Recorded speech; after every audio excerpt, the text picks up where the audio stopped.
মায়ের এক ফোঁটা দুধের ঋণ শোধ হবে না কোনো দিন।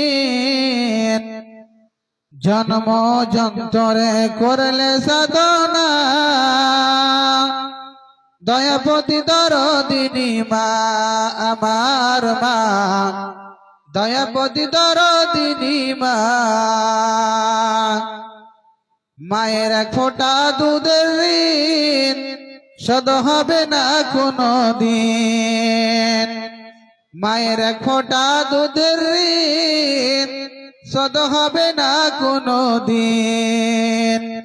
জন্ম যন্ত্রে করলে সাধনা,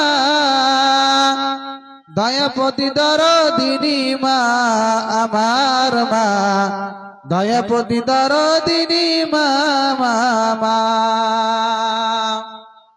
পিতা আনন্দে মাতিয়া সাগরে দেয় ফেলিয়া, পিতা আনন্দে মাতিয়া সাগরে দেয় ফেলিয়া। চলে গেল তবু বন্ধু ফিরে এলো না, দয়াপতি দরদিনী মা আমার মা, দয়াপতি জনম দুঃখী মা। সন্তান জন্ম হলে পারে মানে তারে কোলে তুলে, সন্তান জন্ম হলে পারে মাতা নেড়ে কোলে তুলে। সন্তানের মুখ দেখে ভুলে প্রসব যন্ত্রণা, দয়াপতি দরদিনী মা মা আমার মা, দয়াপতি জনম দুঃখী মা মা। আর কত সন্তান হয় কত মায়ের প্রাণ হারায়, আর কত সন্তান হয় কত মায়ের প্রাণ হারায়। সেই মায়ের কেউ কিন্তু খিদমত করল না, দয়াপতি দরদিনী মা মা আমার মা, দয়াপতি দরদিনী মা মা।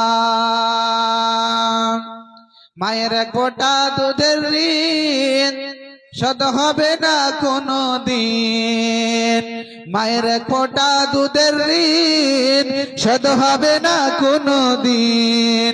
জন্ম যন্ত্রে করলে সাধনা, দয়াপতি দরদিনী মা মা আমার মা, দয়াপতি দরদিনী মা মা। মায়ের গুণ বলবো কত যদি বলি বছর শত, মায়ের গুণ বলবো কত যদি বলি বছর শত। তবু ফুরায় না মায়ের গুণের বর্ণনা, দয়াপতি জনম দুঃখী মা মা আমার মা, দয়াপতি দরদিনী মা মা। মাঝে জনমের সেরা মায়ের দুর্নাম করে যারা, মাঝে জনমের সেরা মায়ের দুর্নাম করে যারা। এ দুনিয়াতে মানুষ বলে, এ দুনিয়াতে মানুষ বলে পরিচয় দেয় না, দয়াপতি দরদিনী মা মা আমার মা, দয়াপতি জনম দুঃখী মা মা। মায়ের এক ফোঁটা দুধের ঋণ শোধ হবে না কোনো দিন। মায়ের এক ফোঁটা দুধের ঋণ শোধ হবে না কোনো দিন। জন্ম যন্ত্রে করলে সাধনা, দয়াপতি দরদিনী মা মা। শ্রদ্ধেয় সুনামধন্য যোগ্যতম আজকের জলসার সভাপতি ওস্তাদুল্লাহ মহাশয়, বিজ্ঞাপিত ও অবিজ্ঞাপিত উলামায়ে দ্বীন, দূর দূরান্ত থেকে ছুটে আসা ইসলাম দরদি হিতাকাঙ্ক্ষী ভাই ও আব্বা জানেরা, তাকে একটিবার জিজ্ঞাসা করবেন কত দুঃখে কষ্টে আছে। আর সেই লোকটা আল্লাহ রাব্বুল আলামিনের কাছে কত কাকুতি মিনতি করছে। ওইরকম যে সমস্ত ভাই সন্তান সন্ততি পেয়েছেন, এটা যেমন আল্লাহর একটা নিয়ামত, ওই রকম পিতা মাতা যেই ব্যক্তি বৃদ্ধ অবস্থায় পেয়েছে, এটাও কিন্তু একটা আল্লাহর নিয়ামত। কেননা বৃদ্ধ অবস্থায় পিতা এবং মাতাকে আপনি যদি খিদমত করে দিতে পারেন, আর সেই মা বাবা যদি আপনার জন্য ভালো দোয়া দিয়ে দেয়, তবে আল্লাহ রাব্বুল আলামিনের আসমানের কোন দরজা আল্লাহর দরবারে দোয়া কবুল হতে বাধা পায় না। কেননা বিশ্বনবী তিনি বলছেন, হুমা জান্নাতুকা ওয়া নারুকা, পিতা মাতাই তোমার জান্নাত এবং পিতা মাতাই তোমার জাহান্নাম। কিন্তু শ্রোতা মণ্ডলী, যখন আপনি পৃথিবীতে আসলেন, আসার পরে আপনার বয়স যখন হয়ে গেল, আপনি যখন যুবক হলেন, আপনি যখন বিবাহ করলেন, বয়স যখন 30 বছর, পিতামাতা অসুস্থ হয়ে পড়েছে, পিতামাতার শরীরে সম্বল নেই, শক্তি নেই, তখন আপনি পিতামাতাকে হেয় তুচ্ছ করছেন। শুনে রাখুন, আপনার পিতামাতা যদি আপনার উপর অসন্তুষ্ট হয়ে যায়, তবে আল্লাহ রাব্বুল আলামিনের কাছে আপনার ইবাদত গ্রহণযোগ্য হবে না। এজন্য আল্লাহর কোরআন বলছে, কাইফা তাকফুরুনা বিল্লাহ, আল্লাহ রাব্বুল আলামিন বলছেন, বান্দারে এমন একটা শক্তি কতটুকু এটা কিভাবে দেখাতে পারো? বান্দারে, তোমার অহংকার কোনদিন টিকবে না, টিকবে না।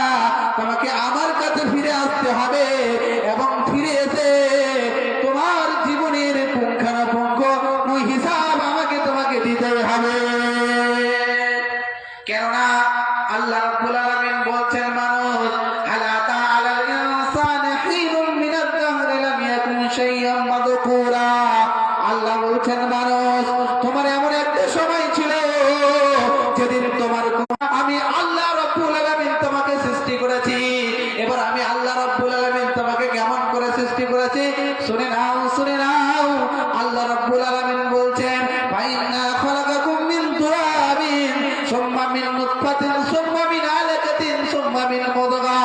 আল্লাহ রাব্বুল আলামিন বলছেন, বান্দারে, আমি তোমাকে মাটি থেকে তৈরি করেছি, আবার তারপরে তোমার বাবার নুতফা থেকে, সেই নুতফা থেকে আমি কি করেছি, সেই নুতফা থেকে আমি কি করেছি, একটা রক্তের জমাট তৈরি করেছি, আর সেই রক্তের জমাটের পরে সেই রক্তের জমাটটাকে আমি একটা মাংসের টুকরা করে দিয়েছি। মানুষে তুমি কিভাবে আল্লাহর সঙ্গে গৌরব করতে পারো, ফখর করতে পারো?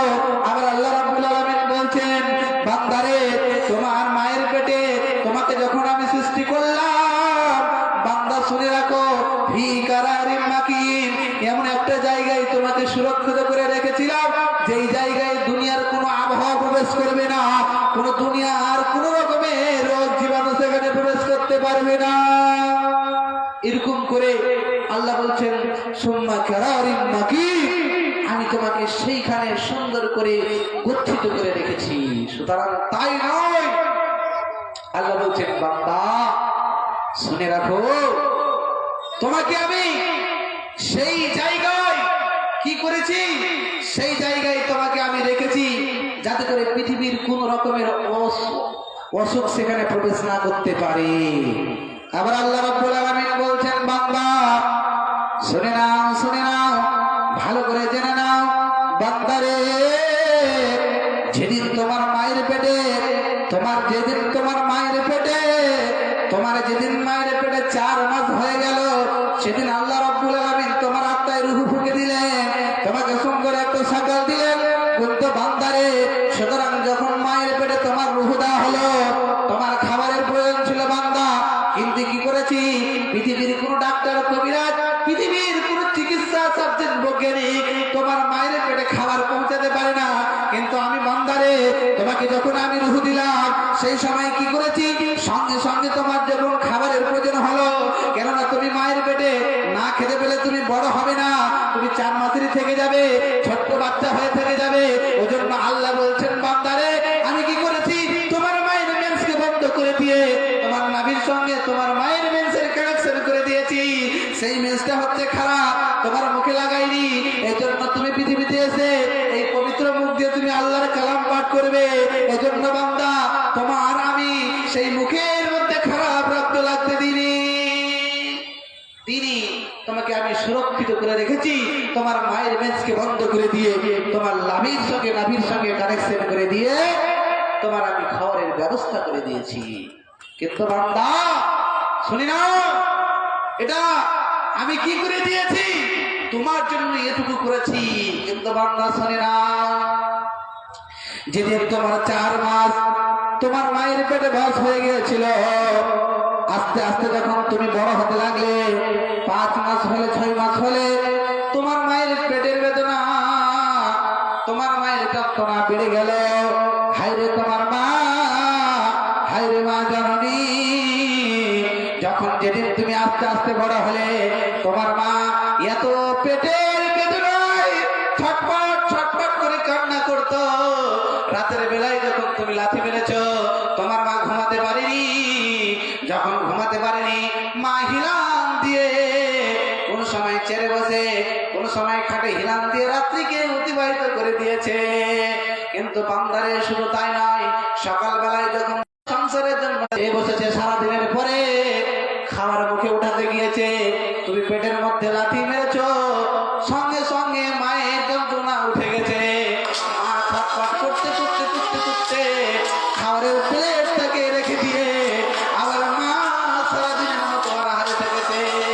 মা তোমাকে নিয়ে থাকতে পারে না, সুতরাং তোমার জন্য কত কষ্ট পায়। মা বলে, হায় রে